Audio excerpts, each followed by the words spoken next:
بسم اللہ الرحمن الرحیم الحق من ربک فلا تکونن من الممترین، حق آپ کے رب کی طرف سے ہے پس نہ ہو جائیں آپ شک کرنے والوں میں سے۔ وَلِكُلِّ وِجْهَةٌ، اور ہر ایک کے لیے ایک جہت ہے، ایک سمت ہے، ہوا مولیہا، اور وہ اسی کے موافق ہے۔ فَاسْتَبِقُوا الْخَيْرَاتِ، پس تم سبقت کرو، آگے بڑھو خیرات نیکیوں میں۔ اینما تکونو، جہاں پہ بھی ہو تم، یاتی لے آئے گا، بکم اللہ جمیعا، تم سب کو اللہ اکٹھا کر کے۔ ان اللہ علی کل شیء قدیر، بے شک اللہ تعالیٰ ہر چیز پر قادر ہے۔ ومن حیث خرجتا، اور جہاں سے بھی تم نکلو، فولی، پس پھیر لو، وجہ کا، اپنا چہرہ، اپنی سمت، شطر المسجد الحرام، مسجد الحرام کی طرف۔ وَإِنَّهُ لَلْحَقُّ مِن رَبِّكَ، اور بے شک یہ حق بات ہے تیرے رب کی طرف سے۔ وَمَا اللَّهُ بِغَافِلٍ عَمَّا تَعْمَلُونَ، اور اللہ غافل نہیں اس سے جو تم اعمال کرتے ہو۔ اللہ رب العزت ان آیات میں فرماتا ہے کہ حق آپ کے رب کی طرف سے ہے، پس آپ نہ ہو جائیں ممترین میں سے، شک کرنے والوں میں سے، شبہ میں پڑنے والوں میں سے۔ اللہ رب العزت فرماتا ہے کہ ہر ایک کے لیے ایک جانب ہے، یعنی وہ قبلہ کہ وہ منہ کرتا ہے اس کی طرف، تو تم سبقت کرو نیکیوں میں، جہاں کہیں بھی ہو تمہیں اللہ لے آئے گا سب کو اکٹھا کر کے۔ بے شک اللہ رب العزت ہر چیز پر قادر ہے، ہر چیز کر سکتا ہے۔ اللہ رب العزت ان آیات میں فرماتا ہے کہ ہر امت کے لیے ایک قبلہ مقرر ہے، یعنی اللہ نے ہر ایک امت کے لیے ایک قبلہ مقرر کر دیا جس کی طرف وہ عبادت کے وقت اپنا منہ کر کے نماز پڑھتے ہیں۔ یا ہر ایک قوم مسلمان کعبہ سے جدا جدا سمت میں واقع ہیں، کوئی مشرق میں، کوئی مغرب میں، سو اس میں جھگڑنا فضول ہے، اور اپنا قبلہ یا اپنی سمت پر ضد کرنا یہ بھی فضول ہے۔ تو اللہ نے ایک قبلہ مقرر فرما دیا، اور فرما دیا جس سمت کعبہ کی طرف تم ہوں گے، اور اللہ قیامت میں میدان میں حشر میں تم سب کو اکٹھا کر کے لائے گا۔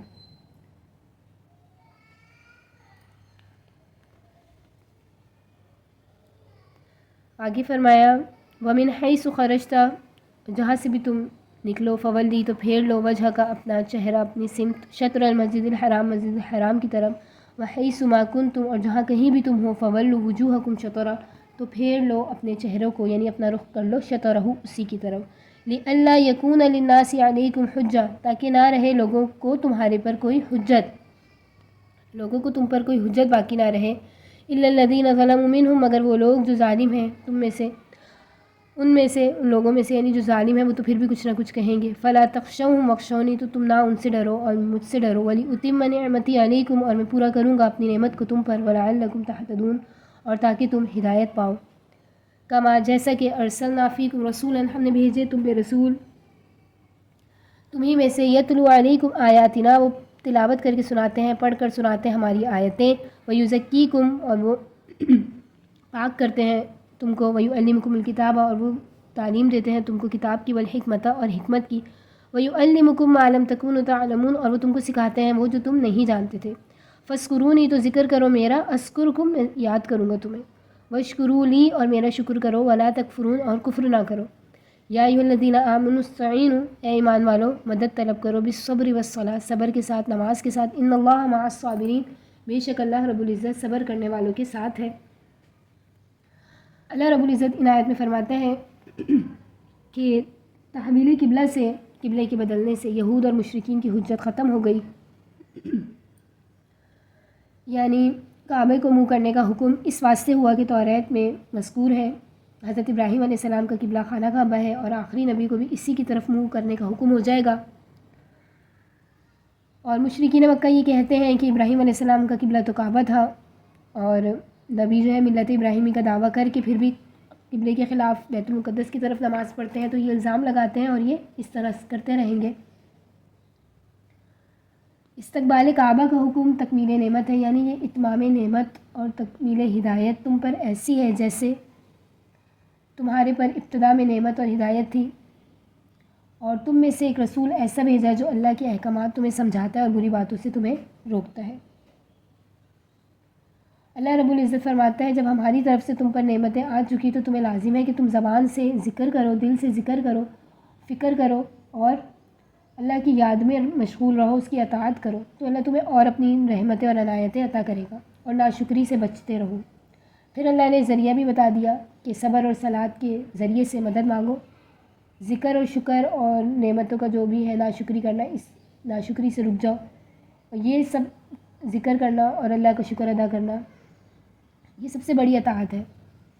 صبر اور صلاۃ سے مدد لو، یعنی جب تم صبر کرو گے اور نماز سے مدد لو گے تو تم پر یہ چیزیں آسان ہو جائیں گی، اور جہاد میں محنت اٹھاؤ جس کا آگے ذکر آتا ہے، کیونکہ اس میں صبر اعلیٰ درجے کا ہے۔ شہداء زندہ ہیں، یعنی جس نے اللہ کے لیے جان دے دی۔ اگلی آیت میں اب ہم پڑھیں گے وَلَا تَقُولُوا لِمَن يُقْتَلْ فِي سَبِيلِ اللَّهِ اموات، اور نہ تم کہو ان کو جو قتل کر دیے گئے، مارے گئے اللہ کے راستے میں، مردہ، بل احیاء، بلکہ وہ زندہ ہے، ولیکن لا تشعرون، لیکن تمہیں شعور نہیں۔ شہداء زندہ ہے، یعنی جس نے اللہ کے لیے جان دے دی، اس جہان میں جیتے ہیں مگر تم کو ان کی زندگی کی خبر نہیں، کیفیت معلوم نہیں۔ یہ سب صبر کا نتیجہ ہے۔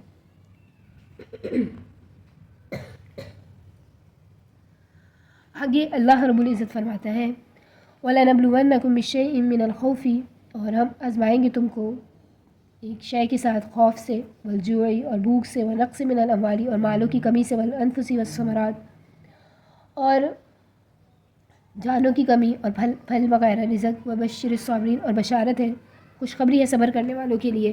الذین، وہ لوگ، اذا اصابتہم مصیبت، جب ان کو کوئی مصیبت پہنچتی ہے، قالوا، تو کہتے ہیں، انا للہ و انا الیہ راجعون، بے شک اللہ ہی کے لیے ہے اور اللہ ہی کی طرف لوٹ کر جانا ہے۔ یعنی جنہوں نے صبر کا اعلیٰ مرتبہ حاصل کیا، شہید ہوئے۔